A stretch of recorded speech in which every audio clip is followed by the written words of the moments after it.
আসসালামু আলাইকুম প্রিয় বন্ধুরা, আপনারা সবাই কেমন আছেন? আশা করি সবাই ভালো আছেন, আমিও ভালো আছি আলহামদুলিল্লাহ।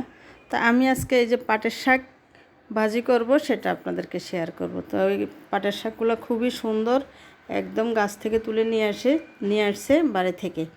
তো শাকটাকে ধুয়ে পরিষ্কার করে এখন আমি বসায় দিয়েছি একটা কড়াইতে দিয়ে দিয়েছি সয়াবিন তেল দিয়ে এই যে কিছু শুকনা মরিচ ভেজে নেব। শাকের সাথে শুকনো মরিচ ভাজা কার কার ভালো লাগে? আমাদের খুবই ভালো লাগে, আমরা সবাই শাক ভাজি করলে মরিচ ভাজি করি। তো এভাবে মরিচ দিয়ে খেতে অনেক ভালো লাগে। তো মরিচটাকে উঠে নিয়েছি, এখন দিয়ে দিচ্ছি কুচি করে রাখা পেঁয়াজ আর রসুন। এই যে রসুনটাকে হালকা বাদামি করে ভেজে নেব। দিয়ে দিলাম পরিমাণ মতো একটু লবণ দিয়ে এখন এটাকে আমি নেড়েছে পেঁয়াজ রসুনগুলোকে বাদামি কালার করব। তো এই যে বাদামি কালার হয়ে আসছে, এখন দিয়ে দিয়েছি আমি শাকগুলো।